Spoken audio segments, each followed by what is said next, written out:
Hey everyone, welcome back to Extravise English Podcast, the show that helps you level up your English one real conversation at a time.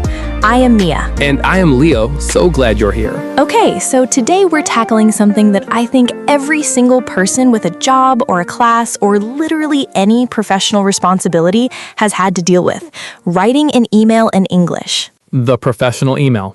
The one that sits in your drafts for 20 minutes while you stare at it wondering if it sounds weird. Yes, and you read it over and over and you still cannot tell if it sounds too formal or too casual or too desperate or too cold, and then you just send it and immediately regret one of the sentences. We have all been there. Every single one of us. And here's the thing. Most people were never actually taught how to write a professional email in English. You just kind of picked it up by copying other emails you received.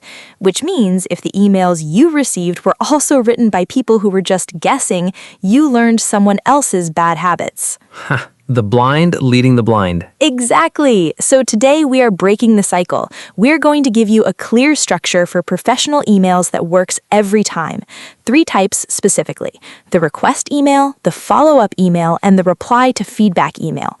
3 situations that come up constantly in work and study settings. And we're going to show you exactly what each one looks like. Not just the theory, but the actual words. Let us get into it. This is segment 1, why professional emails feel so hard. Leo, why is this so difficult? It's just typing words. You're not even saying them out loud. There's no pressure of real-time conversation. You can take as long as you want.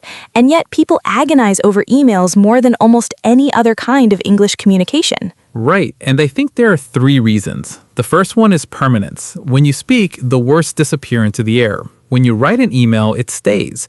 The other person can read it again. They can forward it. They can show it to someone else. And that permanence makes the stakes feel higher. Yes, it's like if I say something awkward in conversation, it's gone in a second. But if I write something awkward in an email, it just sits there in someone's inbox forever. Exactly. So your brain treats email writing like a high-stakes test even when the actual request is simple. The second reason is register. English has different levels of formality, what linguists call register. And professional email sits in a very specific middle zone.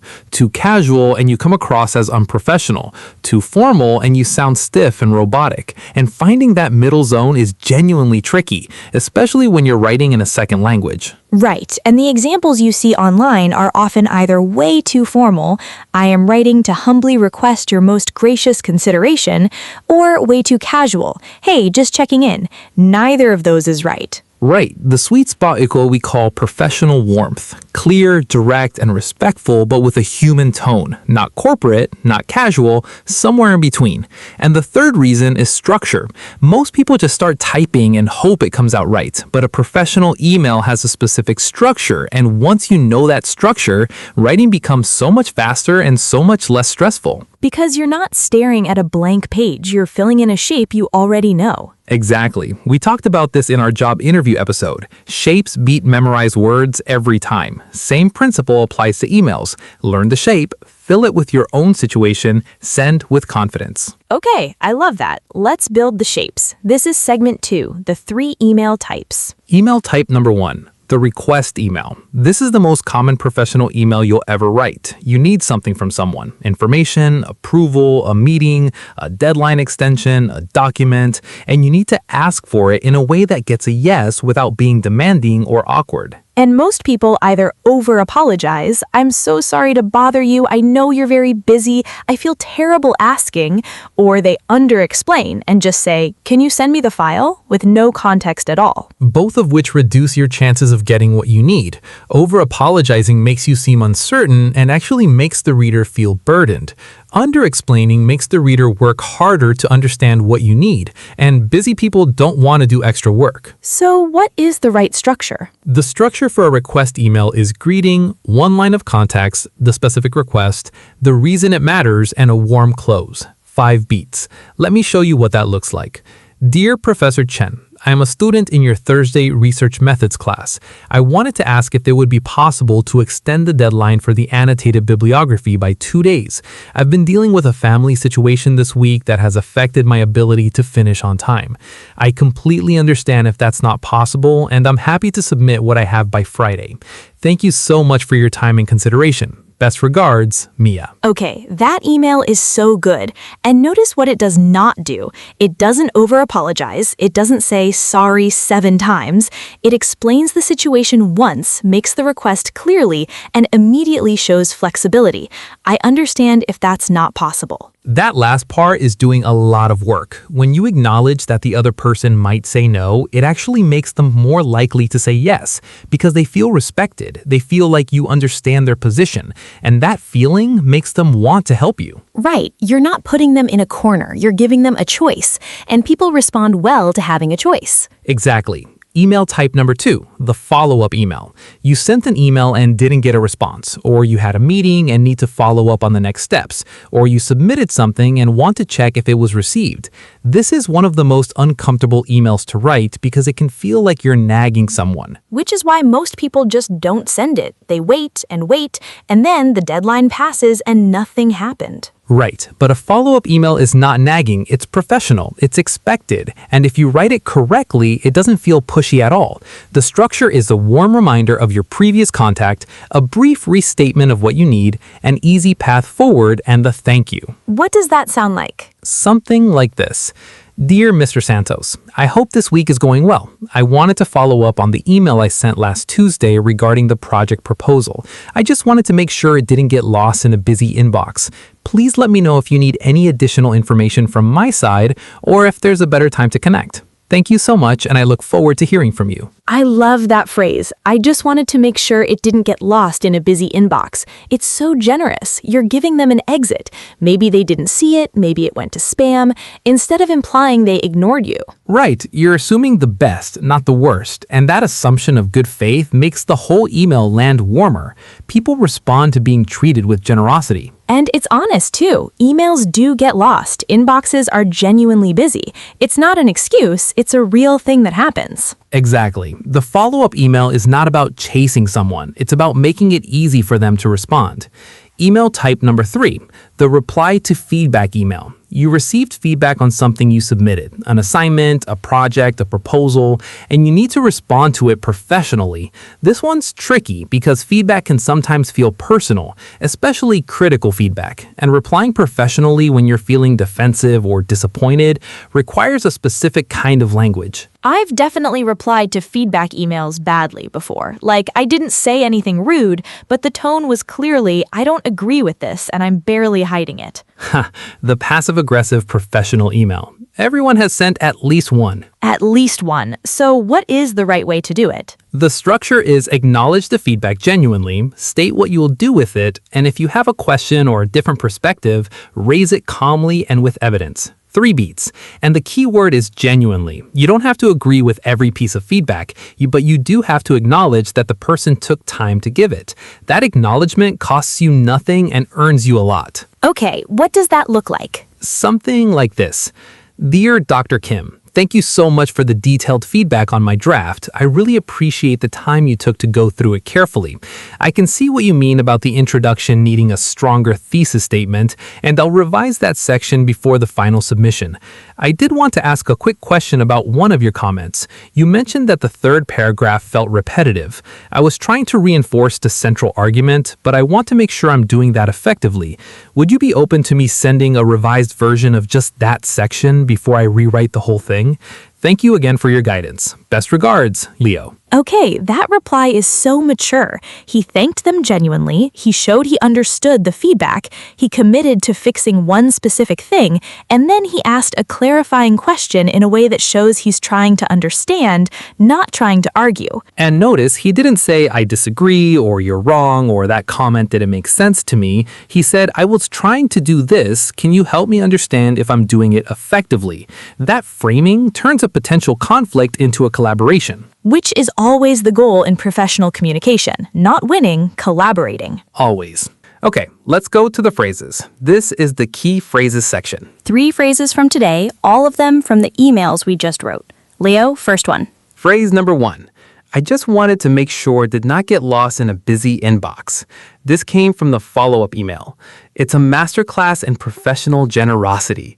Instead of saying you did not reply to my email, you say, I wanted to make sure it did not get lost. You're doing two things at once. You're reminding them that you're waiting for a response, and you're giving them a graceful exit. Maybe it went to spam, maybe they missed it, so they don't feel embarrassed or put on the spot. And you can adapt the structure for other situations. I just wanted to make sure this reached the right person. I just wanted to check this did not slip through during such a busy week. The core structure is the same. You're following up while assuming the best about the other person. Right, it sounds generous because it is generous. And generosity in professional communication almost always comes back to you. Phrase number 2. I completely understand if that's not possible. This came from the request email. It's one of the most powerful phrases in professional English because of what it signals, that you respect the other person's authority to say no. You're not pressuring them. You're acknowledging their position and their right to decline. And paradoxically, saying this makes people more likely to say yes because you've removed the pressure. And when people don't feel pressured, they respond more openly. You can use this anywhere you're making a request that the other person has the power to decline. I completely understand if that's not possible, just let me know either way. Or, I completely understand if the timeline doesn't work, I'm happy to adjust. It signals flexibility and maturity every time. Phrase number 3. I can see what you mean. This came from the feedback reply email. It's an acknowledgement phrase. It tells the other person that you heard them and that their point registered. Not, I agree with everything you said, not, you're completely right, just, I can see what you mean, which is honest and professional and keeps the conversation moving forward. And you can use it to acknowledge a point before offering a different perspective. I can see what you mean about the introduction. I'm going to revise that. And I also wanted to ask about the third paragraph because I want to make sure I'm achieving the right effect there. You acknowledge first, then you raise your question. That order matters. Acknowledge before you push back. Always. Acknowledge before you push back. That's a rule I wish someone had taught me years ago. Okay, listeners, 3 phrases. I just wanted to make sure it did not get lost in a busy inbox. I completely understand if that's not possible. I can see what you mean. Say those out loud right now. Pause. Say them. All right, segment 3, the drill. 3 email scenarios. Leo writes the email out loud. You say it with him. Not in your head, out loud. Because writing and speaking use the same language muscles. Let's go. Leo, ready? Ready. Okay, scenario 1. You're a university student. You need to ask your professor for an extension on your final paper. You have a legitimate reason. You've been sick this week. Write the request email. Dear Professor Santos, I'm a student in your Tuesday morning academic writing class. I wanted to ask if it would be possible to extend the deadline for the final paper by 3 days. I've been unwell this week and have not been able to work at my normal pace. I completely understand if that's not possible, and I'm happy to submit what I have by the original deadline if needed. Thank you so much for your understanding. Best regards, Leo. Perfect. Greeting, dear Professor Santos. Context, I'm in your Tuesday morning class. Request, specific, 3 days, clear reason. Flexibility, I completely understand if that's not possible. Warm close. Thank you for your understanding. 5 beats, 60 seconds, done. Say that out loud, everyone. Pause and say it now. And notice, no excessive apologizing. No, I'm so sorry to bother you. No, I feel terrible asking this. Just a clear, respectful, specific request. That's what professional communication looks like. Scenario 2. You sent your manager an email last week with a project update. They haven't replied. You need their feedback before you can move forward. Write the follow-up email. Dear Miss Chen, I hope you're having a good week. I wanted to follow up on the project update I sent last Thursday. I just wanted to make sure it did not get lost in a busy inbox. I'm ready to move to the next stage, but wanted to get your feedback before proceeding. Please let me know if you need any additional information or if there's a better time to connect. Thank you so much, and I look forward to hearing from you. Best regards, Leo. I love that follow-up. It's warm, it's professional, and it gives her everything she needs to respond quickly. The phrase, I'm ready to move to the next stage but wanted to get your feedback before proceeding, is doing extra work there. It shows initiative, and it makes the business case for why a response is needed. It's not just follow-up for its own sake. There's a reason. Right. The best follow-up emails don't just say, "Did you see my email?" They remind the person why a response matters, what's waiting on the other side of their reply. Okay, last one. Scenario 3. Your professor gave you feedback on your essay. They said your argument was unclear in the second half. You partially agree, but you also think one of their comments might have been based on a misreading of what you wrote. Write the reply to feedback email. Dear Professor Kim, thank you so much for the detailed feedback on my essay. I really appreciate the time you took to go through it carefully. I can see what you mean about the argument becoming less clear in the second half, and I'm going to restructure that section before the final submission. I did want to ask about one specific comment, the note on page 4 about the evidence being insufficient. I want to make sure I understand what kind of additional evidence would strengthen that point. Would it be possible to discuss this briefly at your next office hours?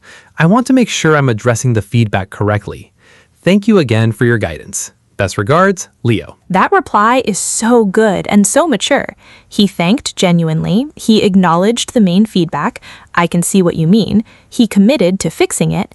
And then he raised his question, not as a challenge, but as a request for clarity. Would it be possible to discuss this at your office hours?